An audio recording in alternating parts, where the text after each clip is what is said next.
আমারে ভাত কাপড় দেয় না, আমার ছেলেটা আমার খোঁজ খবর রাখে না, আমার খেদমত করে না, আমার সন্তানের বিরুদ্ধে আমি মামলা দিলাম। ছেলেটাকে হাজির করা হলো, পুলিশ পাঠানো হলো, লোক পাঠায় ওমরে ফারুক আদালতে হাজির করলেন। এক পাশে বাবা দাঁড়াইলেন, আরেক পাশে সন্তান দাঁড়ালেন।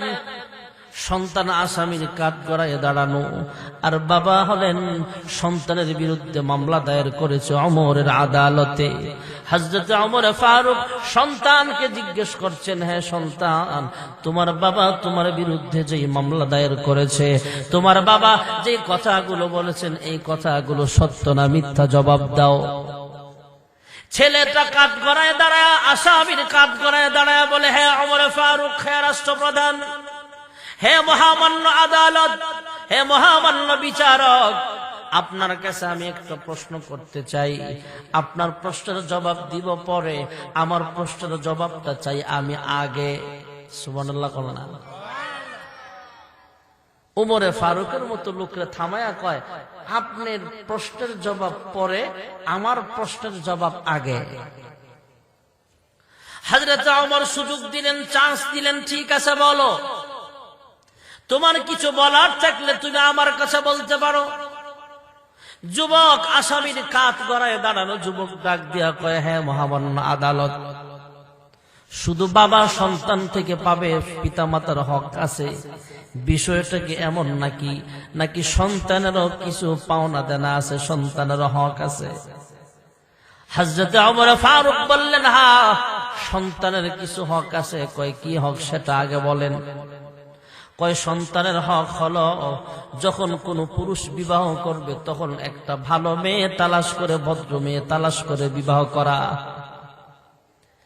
পুরুষ যখন বিবাহ করবে একজন ধার্মিক মেয়ে দেখা বিবাহ করবে। সুবহানাল্লাহ বলেন। জাতের মেয়ে কালো ভালো, নদীর পানি ঘোলা ভালো। এই জন্য পাত্র পাত্রী যখন দেখবেন তখন দিনদারিত্ব দেখা হবে আগে। হযরত ওমর বলেন, বিবাহ করার সময় আগে দেখতে হবে পাত্রীটা কেমন, বিবাহ করার সময় দেখতে হবে পাত্রটা কেমন, দিনদার কিনা, ভদ্র কিনা, এরপরে দেখবো হ্যান্ডসাম কিনা, সুন্দর কিনা। প্রথম দেখতে হবে দিনদারিত্ব তার আছে কিনা। যত কোটিপতি হোক, সে তার ভিতরে যদি দিনদারিত্ব না থাকে, এই মেয়েটা সেই সংসারে কষ্ট পাবে। হযরত ওমর ফারুক আরো বললেন, সন্তানের হক শোনো। যখন সন্তান ভূমিষ্ঠ হবে, মায়ের গর্ভ থেকে দুনিয়ার জমিনে আগমন করবে, তখন ডান কানে আজান দেওয়া, বাম কানে ইকামত দেওয়া, এটা সন্তানের হক। আমরা অনেকেই ডান কানে আজান, বাম কানে ইকামত দিতে চাই না, মনেও থাকে না। ডান কানে ইকামতের, ডান কানে আজানের শব্দগুলো শোনায়া দেওয়া, বাম কানে ইকামতের শব্দগুলো শোনায়া দেওয়া। সন্তান ছেলে হোক বা মেয়ে হোক, আকিকা দেওয়া এটা একটা সুন্নতের আমল যদি তৌফিক হয়। আর গুরুত্বপূর্ণ হক হলো, সন্তানের বয়স যখন 7 দিন হবে তখন সন্তানের একটা ভালো নাম রাখা। বহুত ভালো নাম আছে। সন্তানের নাম রাখেন আব্দুল্লাহ, সন্তানের নাম রাখেন আহমদ, সন্তানের নাম রাখেন ফাতেমা, সন্তান মেয়ে হলে নাম রাখেন খাদিজা, মাইমুনা। এমন ভালো ভালো নাম পৃথিবীতে আছে না? না, মাঝে মাঝে কিছু নাম শুনলে হাসি উঠে। হযরত ওমর ফারুক রাদিয়াল্লাহু তাআলা আনহু আরো বললেন, আসামির কাঠগড়ায় দাঁড়ানো যুবক যখন প্রশ্ন করলেন, সন্তানের হক কি বলেন, তখন সন্তানের হকের ব্যাপারে বললেন, সন্তান যখন আরো বড় হবে, সন্তানকে ভালো ভালো কথা শিক্ষা দেওয়া, আল্লাহর নাম শিক্ষা দাও, কালেমা শিক্ষা দাও, কোরআন কিতাব শিক্ষা দাও। এই সন্তান যখন আরো বড় হবে, লেখাপড়ার উপযুক্ত হবে, তখন সন্তানকে দ্বীন ইলম শিক্ষা দেওয়া। আপনাদের এই মাদ্রাসা আব্দুল্লাহ ইবনে আব্বাস রাদিয়াল্লাহু আনহু মাদ্রাসার মতো, আমাদের সোনারগাঁয়ের পর্ণসর্দি মাদ্রাসা, উলুকান্দি মাদ্রাসা, বাড়ি মজলিস মাদ্রাসা সহ, আমিনা খাতুন মাদ্রাসা সহ বাংলাদেশে বহু মাদ্রাসা এমন আছে যে মাদ্রাসাগুলোতে দ্বীন শিক্ষা দেওয়া হয়। এই দ্বীন শিক্ষা দেওয়া এটা সন্তানের হক। যেরকম সুবহানাল্লাহ।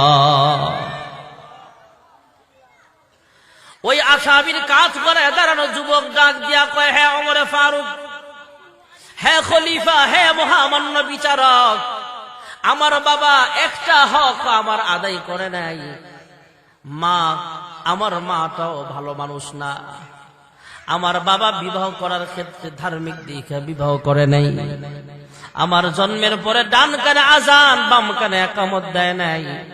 7 দিনের দিন আমার নাম একটা ভালো রাখে নাই।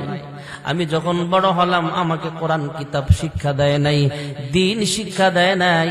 হযরত ওমর ফারুক সন্তানকে বেকসুর খালাস দিয়া বাবাকে কয়, আপনি আপনার সন্তানের হক আদায় করেন নাই, এই জন্য বড় হইয়া আপনার সন্তান আপনার হক আদায় করে না। এমন আছে না? না